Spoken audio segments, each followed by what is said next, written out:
Bradesco. Entre nós, você vem primeiro. Boa noite. Boa noite. Traficantes têm entrado no país com cocaína colorida, chamada cocaína rosa. A tintura é usada para disfarçar o cheiro da droga. A coloração também engana os consumidores que acreditam estar comprando a substância conhecida como Tussi, uma variação mais potente da cocaína. As cores podem variar do rosa ao laranja, do marrom ao amarelo. Camuflada em malas e embalagens de gelatina, achocolatado e sucos, a cocaína colorida é a mais nova tentativa dos traficantes internacionais de entrar com a droga no Brasil. Segundo a polícia, em uma das rotas, os criminosos partem de Puerto Quijaro, na Bolívia, e cruzam a fronteira em direção a Corumbá, em Mato Grosso do Sul. De lá, a droga é despachada para São Paulo. No ano passado, uma mulher foi presa numa rodoviária da zona oeste da capital paulista com vários pacotes da cocaína colorida. Os traficantes usam corantes e outros produtos químicos para mudar a cor da cocaína.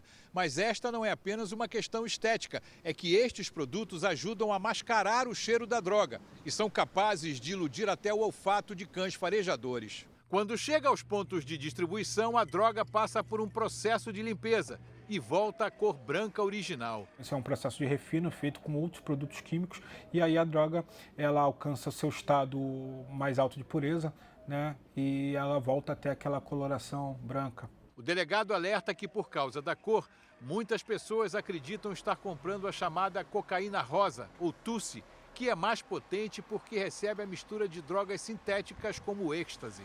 A cocaína rosa foi a responsável pela morte de um adolescente na Espanha na semana passada.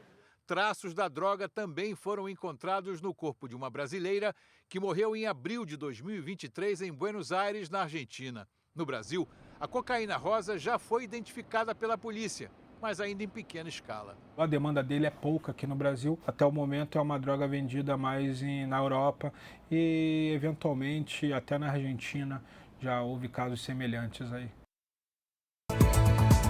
Veja agora outras notícias do dia. Flávio Dino toma posse como ministro do Supremo Tribunal Federal. Ex-presidente Bolsonaro fica em silêncio durante interrogatório sobre o suposto plano de golpe de Estado. Tese de embriaguez não convence juízes e Daniel Alves é condenado por estupro. Torcida organizada ataca ônibus do Fortaleza e 6 jogadores ficam feridos. Polícia prende suspeitos de ajudar criminosos a fugirem de prisão de segurança máxima. Temporal deixa mortos e feridos no Rio de Janeiro. E jovem salva a família de enxurrada. O carro foi.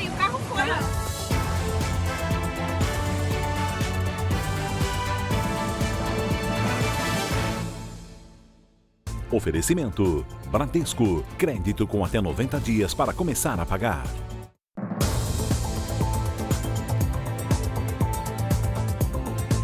Em 2023, 13 mil motoristas foram flagrados dirigindo sob efeito de álcool no estado de São Paulo. O consumo aumentou nos últimos anos. Por isso, o Departamento de Trânsito apertou a fiscalização nas ruas.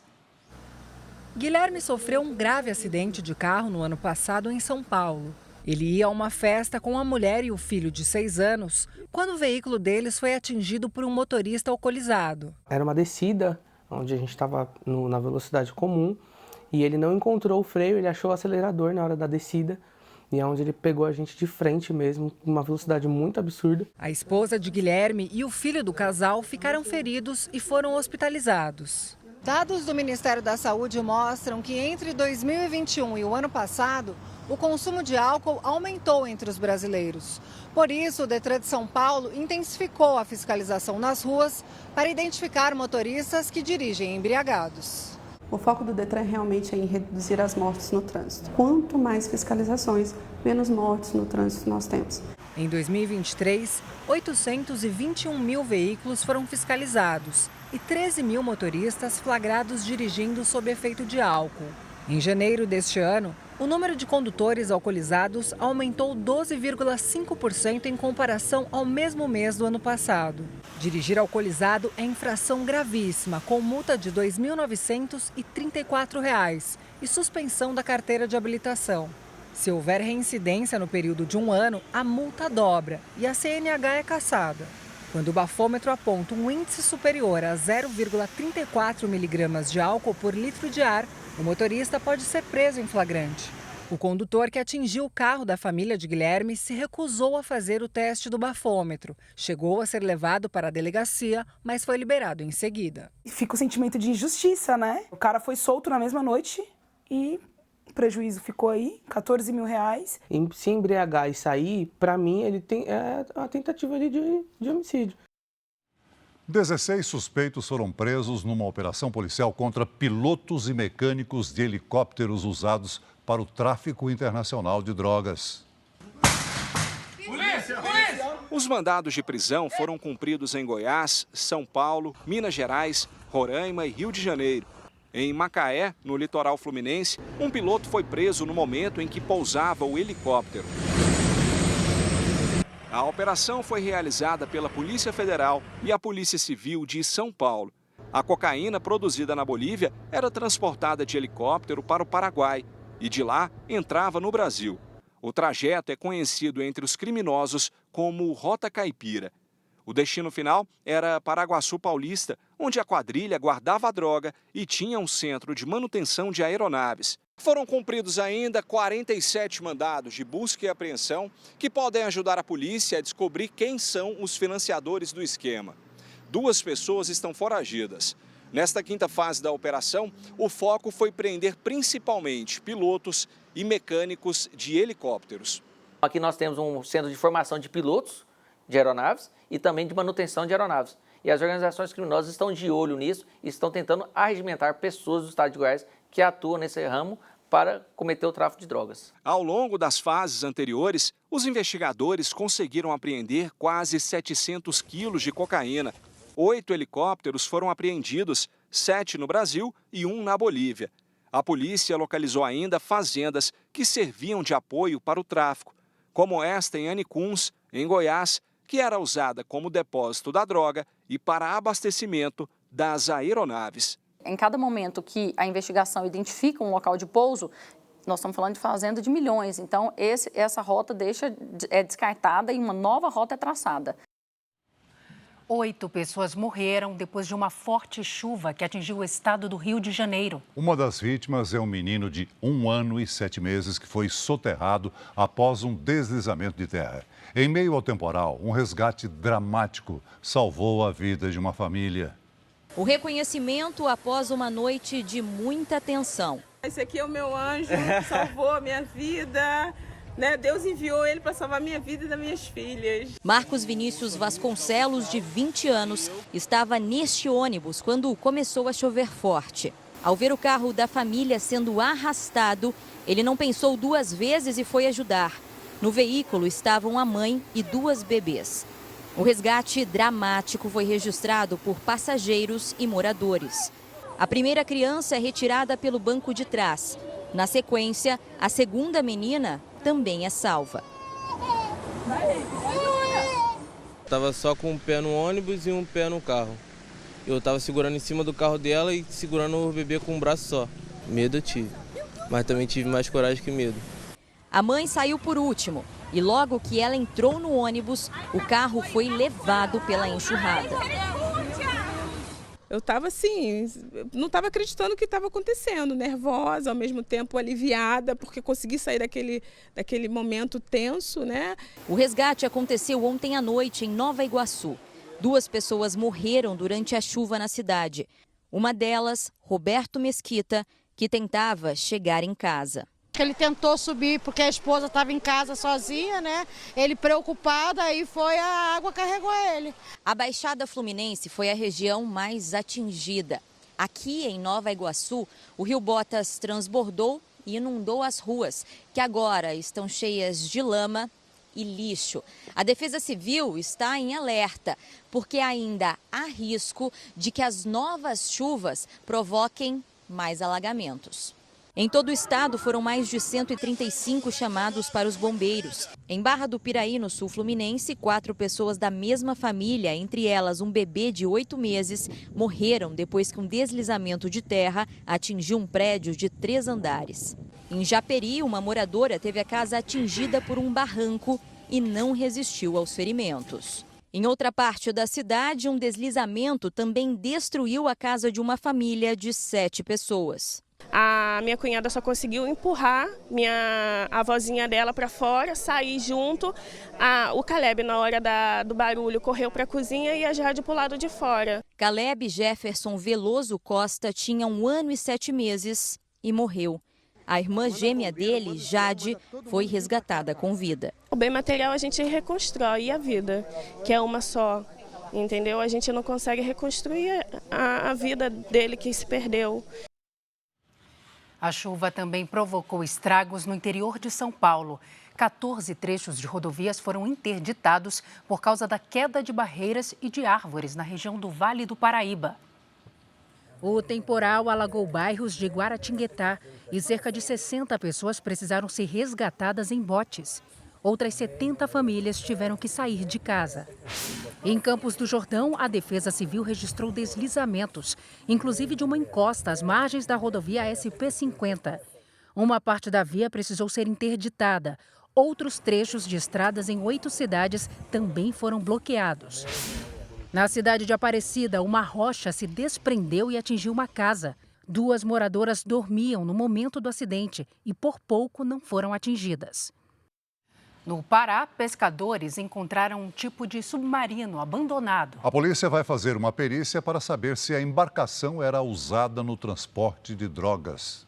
O submarino de 20 metros de comprimento e quase 3 de largura foi encontrado por pescadores em uma praia fluvial próximo ao município de São Caetano de Odivelas, nordeste do Pará. A embarcação estava sem motor e sem tanque de combustível. Ninguém foi preso. Uma perícia será feita na embarcação. A polícia investiga a origem, o destino e principalmente se o submarino era usado para o tráfico internacional de drogas. Tem todas as características de que era utilizado para o transporte de droga.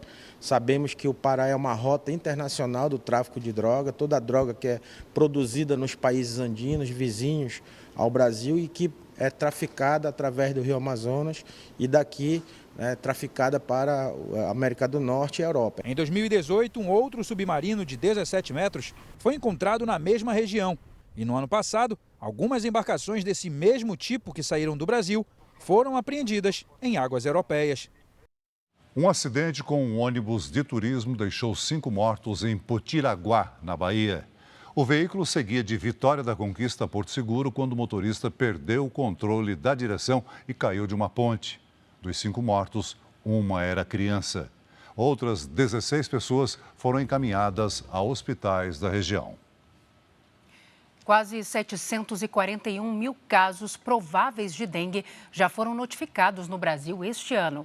E 151 mortes foram confirmadas. Na cidade de São Paulo, um bairro da Zona Oeste tem o maior índice de incidência de casos da doença. Esse número só fica atrás do Distrito Federal.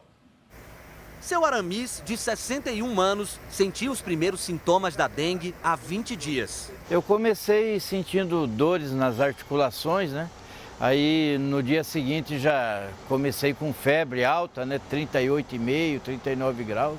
O aposentado está assustado com a quantidade de vizinhos que tiveram a doença. Mais de 90% do pessoal aqui da rua contraiu dengue, né? Inclusive minhas netas tiveram também os sintomas, né? Ele é morador da Vila Jaguara, na zona oeste de São Paulo, que tem o maior coeficiente de incidência de dengue por 100 mil habitantes da capital. O índice só fica atrás do Distrito Federal, que decretou emergência por causa da doença há quase um mês. A Vila Jaguara tem 23 mil habitantes. É o terceiro bairro em números absolutos de casos na capital. Fica atrás apenas de Itaquera, na Zona Leste, e de Campo Limpo, na Zona Sul, que são bairros bem mais populosos. Basta caminhar por algumas ruas do bairro para entender por que a situação é tão preocupante.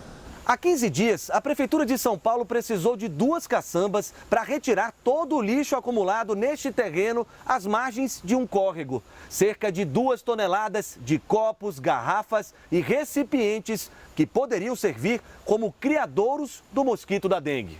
Entulho, sofá velho, pneu, telha, garrafa PET, tudo que você imagina que acumula água tinha, né?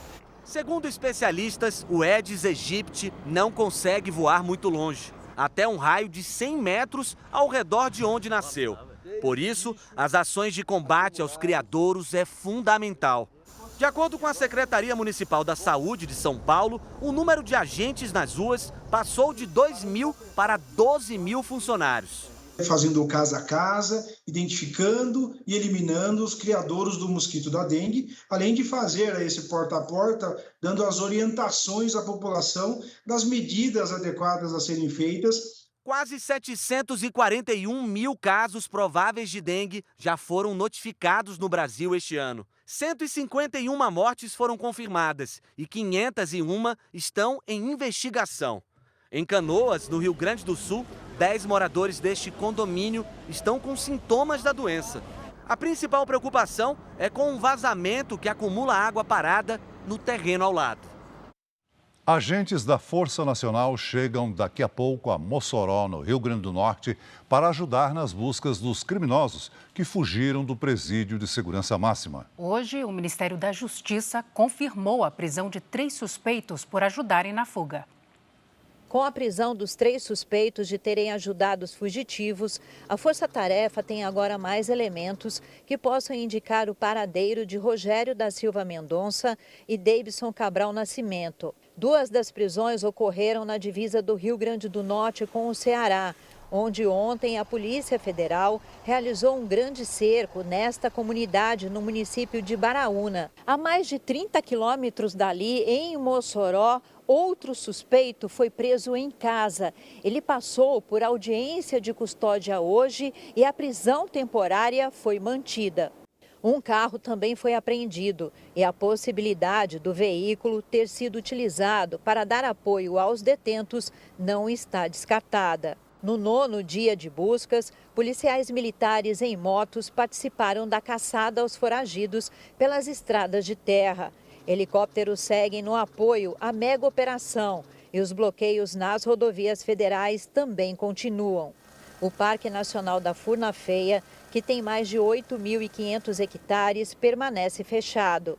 Com a chegada dos 100 homens da Força Nacional, as buscas serão ainda mais intensificadas. O ex-presidente Jair Bolsonaro e ex-ministros prestaram depoimento hoje em Brasília.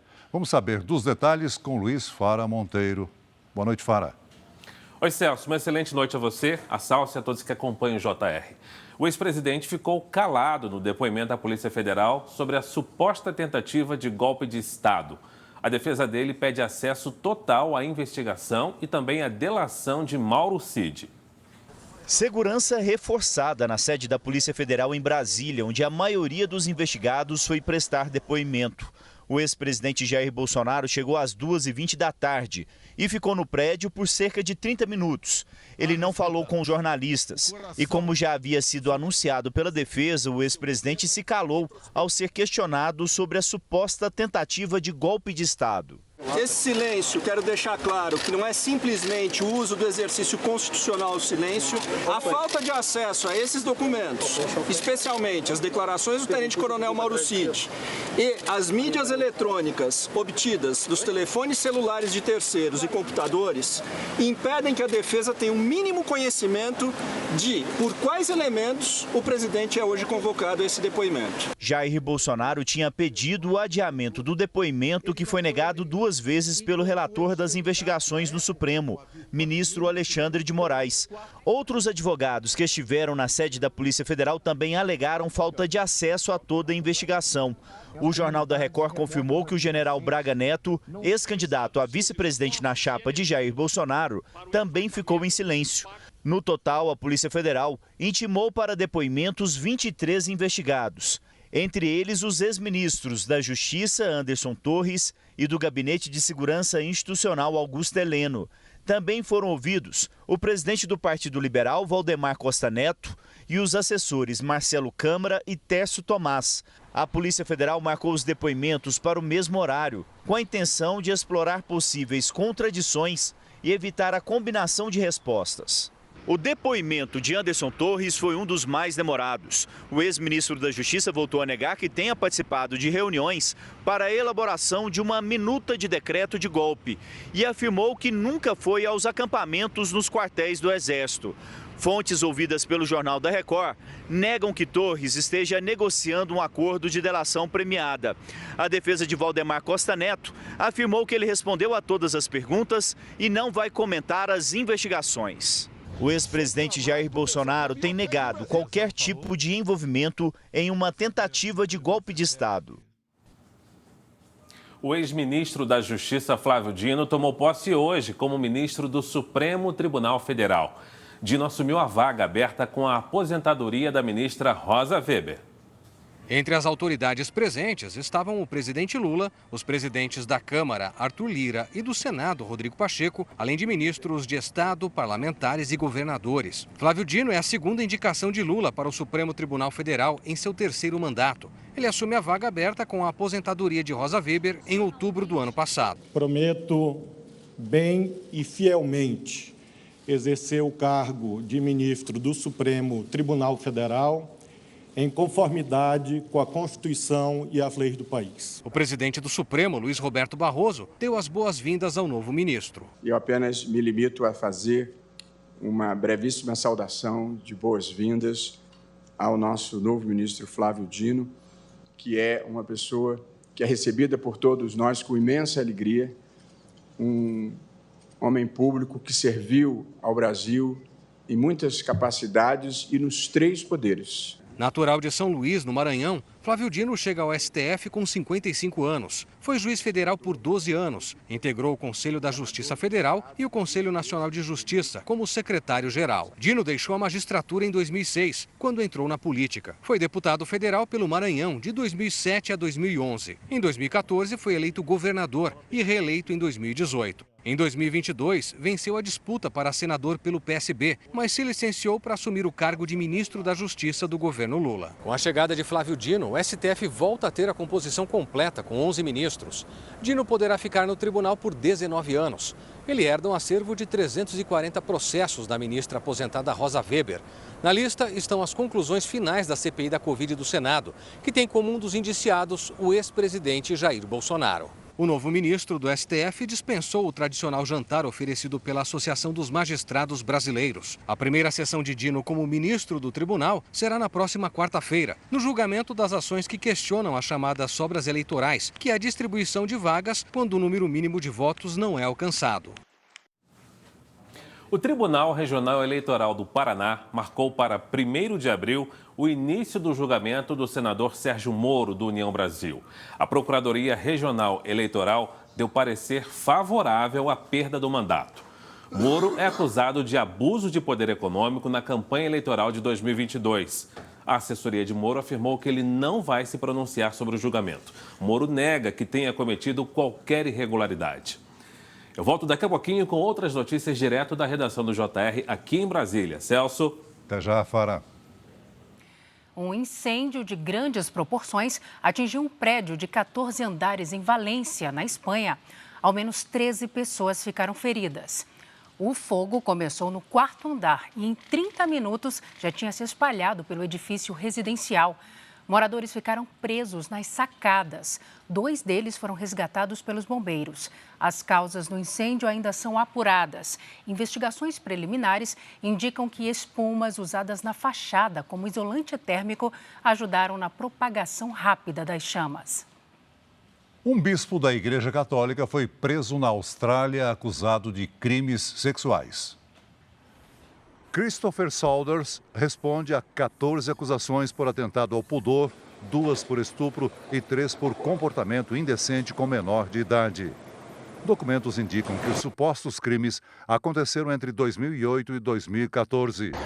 O bispo, hoje com 74 anos, nega, mas renunciou ao cargo em 2020 depois que as denúncias foram divulgadas pela imprensa. Christopher Saunders pagou fiança e foi liberado. Ele era um dos principais líderes católicos da Austrália.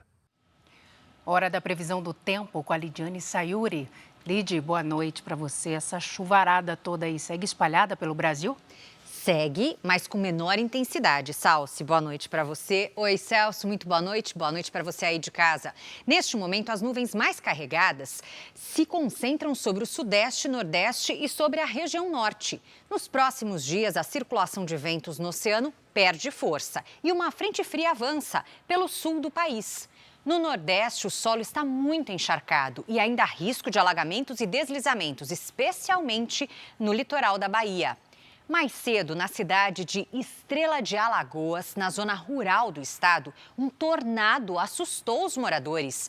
Os ventos passaram de 100 km por hora e causaram muita destruição. Em Salvador, chove até domingo e o sol consegue aparecer um pouco mais. A temperatura fica entre 28 e 29 graus. Nesta sexta, tempo firme apenas no norte do Amazonas e em Roraima. No sul, o calor aumenta. Em Porto Alegre, máxima de 34. No Rio de Janeiro e em Porto Velho, faz até 33. Em Brasília, 26. Em João Pessoa, 31. Boa Vista deve ser a capital mais quente, com 38. Na capital paulista, os próximos dias serão bem parecidos com o que tivemos hoje. Sol e pancadas rápidas à tarde. A temperatura sobe. Amanhã faz 31 graus. No fim de semana, máxima de 30. E na segunda, até 29. O Tempo Delivery de hoje é para a Miriam de Cotriguaçu, Mato Grosso. Vamos lá. Oi, Miriam, boa noite. Olha, para você, sol, nuvens, tempo abafado e chuva forte. Na sexta, máxima de 31 e até 30 graus no fim de semana. Mande seu pedido pelas redes sociais. Para isso, basta usar a hashtag você no JR. Salsi, Celso. Obrigada, Lídia. Até amanhã. Até amanhã, Lídia. Veja a seguir. Jogadores do Fortaleza ficam feridos em ataque a ônibus da delegação no Recife. Em Barcelona, Daniel Alves é considerado culpado pelo crime de estupro e vai cumprir pena de 4 anos e meio de prisão. Ataque na Cisjordânia. Atiradores palestinos abrem fogo numa rodovia, matam um israelense e deixam feridos.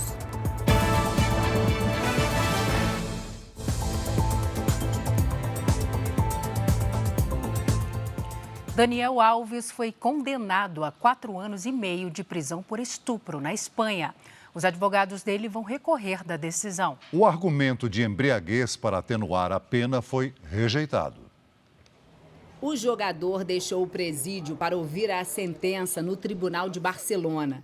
Daniel Alves foi condenado a 4 anos e meio de prisão por ter estuprado uma jovem no dia 30 de dezembro de 2022. O crime aconteceu no banheiro de uma boate. Os juízes entenderam que, ao contrário do que disse o jogador, não houve consentimento da vítima e que existem elementos que comprovam a violência. Na decisão, os juízes disseram que o lateral agarrou de forma brusca a vítima e forçou a relação sexual, apesar dela ter dito que não queria.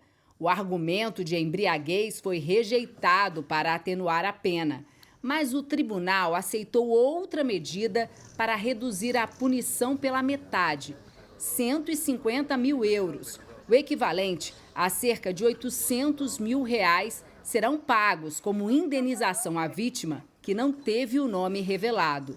Daniel Alves, de 40 anos, foi levado para a cadeia em janeiro do ano passado e estava preso preventivamente desde então. Daniel Alves pode deixar a prisão antes do cumprimento total da pena. A partir de abril do ano que vem, quando tiver cumprido metade da punição, ele pode pedir progressão para uma espécie de regime semiaberto, que permite sair da prisão durante o dia e voltar para dormir. Já em 2026, quando tiver cumprido 2/3 da punição, o jogador pode deixar a cadeia se tiver bom comportamento. A vítima não esteve no tribunal hoje. A advogada dela, Esther Garcia, falou que a cliente ficou satisfeita porque a justiça acreditou nela, mas lamentou o fato do dinheiro ter amenizado a punição. Nos preocupa que se transmita à sociedade que as pessoas que tenham uma capacidade econômica importante possam ter a pena reduzida, disse. Podem ver reduzida a sua pena? Já a advogada de Daniel Alves disse que ele ouviu a sentença de forma tranquila e que vai recorrer. Inês Guardiola falou que 4 anos e meio são melhores do que 12, que era a pena máxima para o crime, mas que vai entrar com recurso porque acredita na inocência do jogador. A decisão foi um dos assuntos mais comentados do dia. Jornais de todo o mundo repercutiram a notícia. O The New York Times escreveu de 43 troféus a 4 anos de prisão, uma referência aos títulos que o atleta conquistou na carreira. O jornal esportivo AS da Espanha disse que o pagamento de 150 mil euros reduziu a pena de Alves pela metade. Em uma coluna do The Guardian do Reino Unido, o analista escreve: Dani Alves parecia um cara legal. Agora, nós sabemos que ele não era. Além dos 4 anos e meio de pena, o jogador ainda terá que cumprir 5 anos de liberdade vigiada. Ou seja, provavelmente terá que usar tornozeleira eletrônica após deixar a cadeia. Aqui no país, a condenação de Daniel Alves também provocou reações. Especialistas afirmam que o caso mancha a imagem do futebol brasileiro. Walter Casagrande, comentarista da Record, resumiu o caso. Daniel Alves, nesse momento, é um criminoso condenado a 4 anos e 6 meses por estupro. O crime de estupro é repugnante, é desprezível, é violento e é covarde. E quem comete esse crime tem que ser condenado, tem que ir para a prisão mesmo. O colunista de esportes do Portal R7, Cosme Rimoli, acredita que a condenação prejudica a imagem do futebol brasileiro. A condenação do Daniel Alves pune não só o jogador, como a imagem do jogador brasileiro. Ele disputou 3 Copas do Mundo pela seleção brasileira. Não é só o Daniel Alves que foi condenado, não, foi o futebol brasileiro. A mãe de Daniel Alves repostou uma publicação da advogada dela numa rede social. Inocente, sim. Essa decisão não é a final. Desde que o caso veio à tona, Daniel Alves nunca esboçou a vontade de fugir da Espanha para o Brasil. Se estivesse aqui, o jogador não seria extraditado, porque a lei brasileira proíbe a extradição de um brasileiro nascido no país. Especialistas dizem que crimes como esse, cometidos no Brasil, levam até 7 anos para serem julgados. E nesse caso, Daniel Alves provavelmente responderia ao processo em liberdade. Porque aqui no Brasil a gente tem uma doutrina que diz que o indivíduo só é considerado culpado após o trânsito em julgado de uma sentença condenatória. Precisa ter um motivo justificável para a prisão. Quais são esses motivos? Risco de fuga do país, coação de testemunhas, coação da vítima ou eventualmente voltar a praticar crimes. Para o advogado, a pena na Espanha foi branda. No Brasil, a pena para o estupro é de 6 a 10 anos. Mesmo que ele tivesse pago uma indenização, porque também existe essa previsão na lei brasileira, a pena não diminuiria mais do que 6 anos. Pela idade, a chance de Daniel Alves voltar ao futebol profissional depois de sair da prisão é muito pequena. Ele tem hoje 40 anos. O atleta continua recebendo R$450 mil por mês do São Paulo. Quando houve a quebra de contrato, em 2021, o clube fez um acordo para pagar um total de R$25 milhões ao ex-jogador, que vai seguir recebendo mesmo durante a prisão. 6 jogadores do time do Fortaleza ficaram feridos após o ônibus da delegação ser atacado no Recife. Hoje, o presidente da Federação Pernambucana de Futebol disse que vai pedir para a CBF adotar a torcida única em todo o país. Os vídeos mostram atletas feridos, janelas quebradas, vidros estilhaçados e até um paralelepípedo encontrado em cima de uma das poltronas. O ônibus do Fortaleza foi atingido com pedras e explosivos após o empate com o Sport pela Copa do Nordeste na Arena de Pernambuco. O ataque foi realizado por torcedores uniformizados do Sport. Este vídeo mostra que o trânsito estava engarrafado no Recife e que o veículo foi alvo de uma emboscada.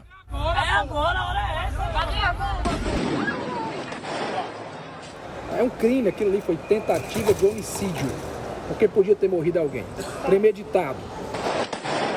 6 jogadores ficaram feridos. O caso mais grave foi do zagueiro Gonzalo Escobar, que sofreu um trauma crânioencefálico. Ele publicou na internet que recebeu 13 pontos no rosto. A delegação desembarcou em Fortaleza hoje. Um vídeo mostra a filha do lateral Dudu perguntando ao pai o que tinha acontecido.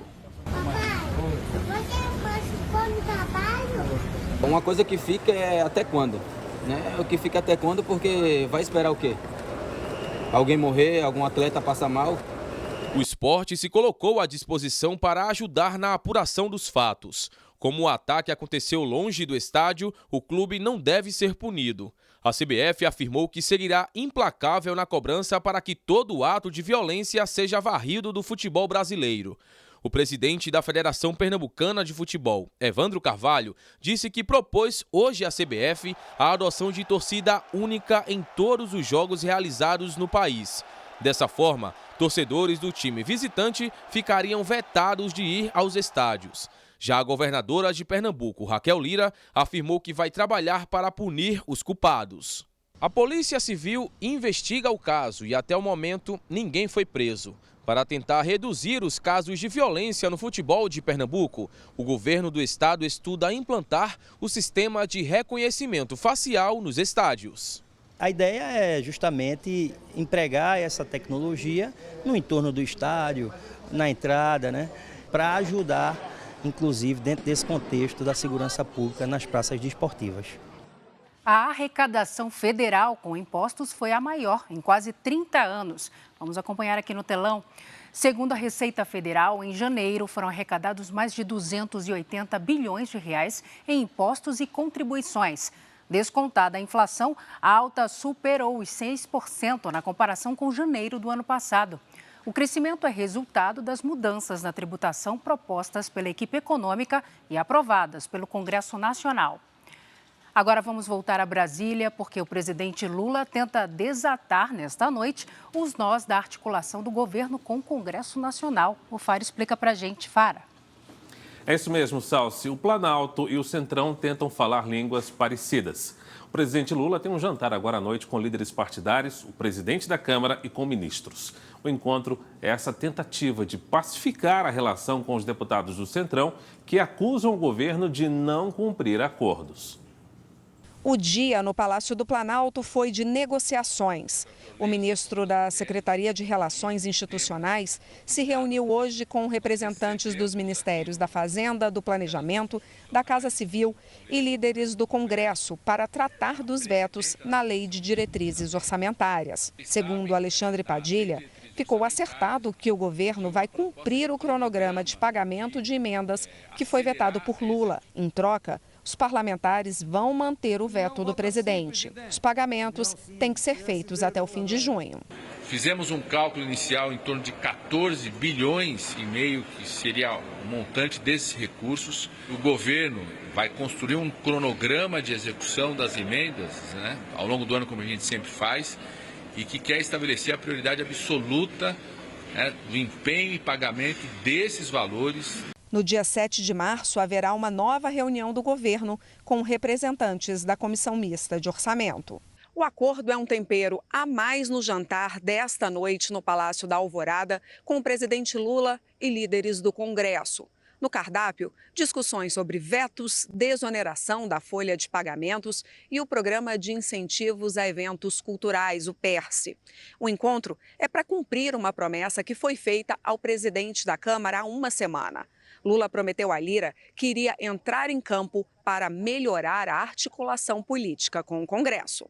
O movimento é encarado pelo Palácio do Planalto como uma forma de blindar o ministro Padilha. As constantes reclamações da falta de interlocução com o governo, em especial a falta de diálogo entre Alexandre Padilha e Arthur Lira, tem incomodado os líderes da Câmara. As lideranças acreditam que o presidente Lula, à frente da negociação, fará com que os acordos fechados sejam cumpridos. A estratégia é deixar Padilha com a base aliada e o líder do governo na Câmara, José Guimarães, fazendo a interlocução com os partidos de centro. Acalmar a situação interna não foi a única preocupação de Lula. Pouco antes do início do jantar, também no Palácio da Alvorada, ele se encontrou com o chanceler russo Sergei Lavrov.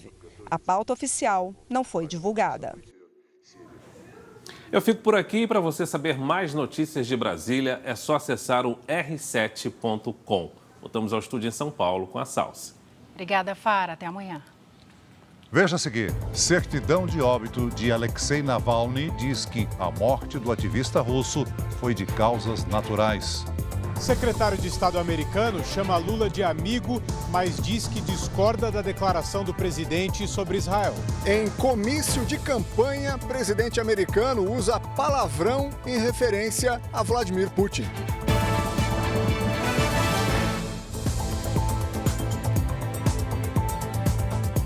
O secretário de Estado americano disse hoje, numa entrevista coletiva no Rio de Janeiro, que é amigo de Lula, mas discorda do presidente sobre a comparação feita entre a operação militar de Israel em Gaza e o Holocausto. Antony Blinken afirmou ainda que amigos podem ter discordâncias. Um dia depois do encontro com o presidente Lula em Brasília, o secretário de Estado americano disse no Rio de Janeiro que Lula e o presidente dos Estados Unidos, Joe Biden, têm visões parecidas sobre o mundo. Mas houve um ponto de discordância. Durante a coletiva de imprensa, o secretário de Estado americano chamou o presidente Lula de amigo, mas disse que, como todo colega, podem discordar em alguns temas. A guerra em Gaza é um deles. Obviously, the comparison of Gaza to the Holocaust, we profoundly disagree. But that's also something that friends do. We can have these disagreements, even profound disagreements on one particular issue, or I should say, even an aspect of the issue, and still continue all of the vital work that we're doing together. Blinken afirmou ainda que Brasil e Estados Unidos trabalham juntos para retirar os reféns de Gaza, aprovar um cessar-fogo humanitário e encerrar o conflito. Temas importantes como a preservação da Amazônia, o controle da emissão de gases poluentes e a defesa dos direitos trabalhistas também foram discutidos entre Lula e o secretário de Estado. No Brasil, para participar da reunião preparatória para o G20, o americano ainda afirmou que o encontro entre os países foi importante para que a Rússia entenda que está isolada desde o início da guerra contra a Ucrânia. Durante 2 dias, representantes das 20 maiores economias do mundo estiveram reunidos no Rio de Janeiro. O ministro das Relações Exteriores do Brasil, Mauro Vieira, reforçou a posição do governo brasileiro de intermediar uma solução pacífica para a guerra em Gaza. Não interessa ao Brasil viver em um mundo fraturado. Precisamos trabalhar com todo o empenho para superar os desvios internacionais da atualidade. Um israelense morreu e 11 ficaram feridos em um atentado terrorista hoje, na Cisjordânia. O ataque aconteceu perto de um assentamento israelense ao leste de Jerusalém, numa rodovia entre a Cidade Sagrada e o Mar Morto. Segundo as autoridades de Israel, 3 palestinos atiraram contra veículos parados num congestionamento. Após o ataque, 2 foram mortos e 1 ferido pela polícia. O ministro da Segurança Nacional, Ben-Gvir, foi até o local e defendeu mais restrições à circulação de palestinos na Cisjordânia para garantir a segurança dos israelenses. Em meio a uma escalada dos conflitos na região, mediadores internacionais tentam chegar a um acordo de paz que garanta a libertação dos reféns israelenses que estão em Gaza. Hoje, um integrante do gabinete de guerra deu indícios de que está em andamento uma nova negociação com os terroristas do Hamas. Por outro lado, Benny Gantz afirmou que se os sequestrados não forem soltos, Israel vai fazer operações durante o Ramadã, o mês sagrado do Islã. O enviado americano Brett McGurk se reuniu hoje aqui em Israel com o ministro da Defesa, Yoav Gallant. O israelense prometeu dar mais autoridade para os negociadores que tentam chegar num consenso com o Hamas, mas reafirmou a intenção de aumentar as operações terrestres em Rafah, no sul de Gaza, onde mais de 1,5 milhão de palestinos estão refugiados. No sul de Israel, moradores de comunidades atacadas pelos terroristas em 7 de outubro foram avisados que já podem voltar em segurança. Mas o exército não descarta o risco de foguetes do Hamas atingirem a região. Já no norte do país, o primeiro-ministro Benjamin Netanyahu visitou as colinas do Golã e pediu às tropas israelenses que restaurem a sensação de segurança para que os moradores voltem para casa. O presidente dos Estados Unidos, Joe Biden, xingou o presidente russo, Vladimir Putin, num evento do Partido Democrata. Biden discursava ontem em um evento na Califórnia sobre as ameaças climáticas e o risco dos armamentos nucleares desenvolvidos pela Rússia, quando usou um palavrão para xingar Putin. As reações russas vieram hoje. Primeiro foi o porta-voz do Kremlin, Dmitry Peskov. Afirmou que o presidente dos Estados Unidos tentou parecer um cowboy de Hollywood, mas que não funcionou. Голливудского ковбоя. E acrescentou que o uso do vocabulário degrada somente os americanos. Em seguida, o presidente russo também se manifestou. Ao ser questionado por um repórter, Putin ironizou e disse que a declaração de Biden reforça a preferência dele para a disputa pela Casa Branca este ano. Байден более предпочтительный президент. Desde que a guerra na Ucrânia começou, há quase 2 anos, a relação entre os dois líderes piorou. Em outras ocasiões, Biden chamou o russo de açougueiro e criminoso de guerra. Na semana passada, o americano acusou Putin de ser o responsável pela morte de Alexei Navalny. Os Estados Unidos vão anunciar amanhã um novo pacote de sanções contra a Rússia. Segundo Biden, Putin deve ser responsabilizado pela invasão da Ucrânia e pela morte do ativista russo. A certidão de óbito do ativista russo Alexei Navalny afirma que ele morreu de causas naturais. O documento foi entregue para a mãe de Navalny depois dela conseguir ver o corpo do filho. Ela denunciou que o governo da Rússia estaria impedindo o enterro público do ativista, que era o maior opositor político do presidente Vladimir Putin. Segundo o sistema prisional, Navalny morreu após uma caminhada na penitenciária para onde foi transferido, no Ártico russo. Hoje, a viúva e a filha de Navalny se encontraram com o presidente Joe Biden nos Estados Unidos.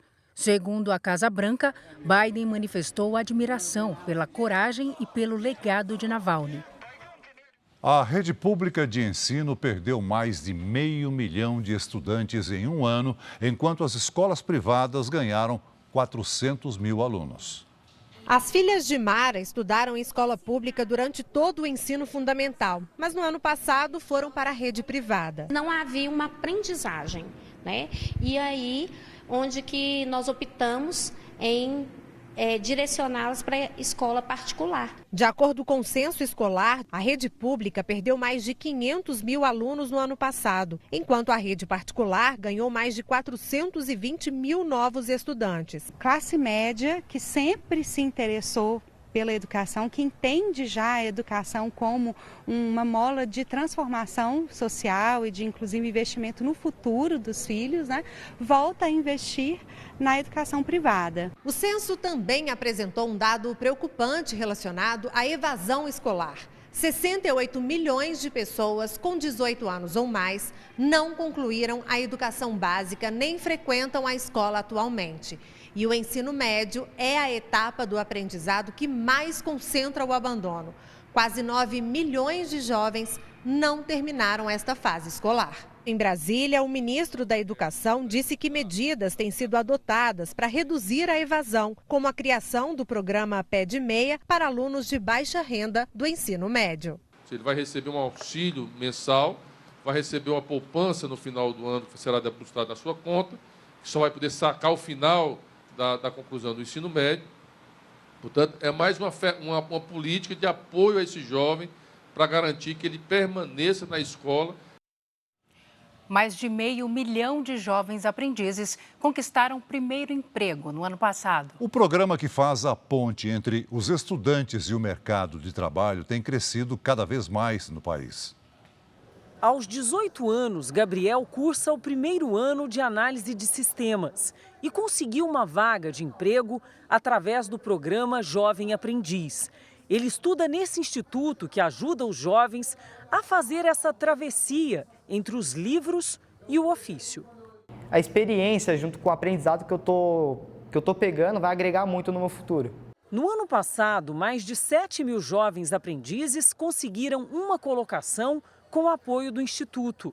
Em média, 75% deles são admitidos pelas empresas depois de dominarem não só tarefas técnicas, mas habilidades emocionais, cada vez mais importantes no mercado de trabalho.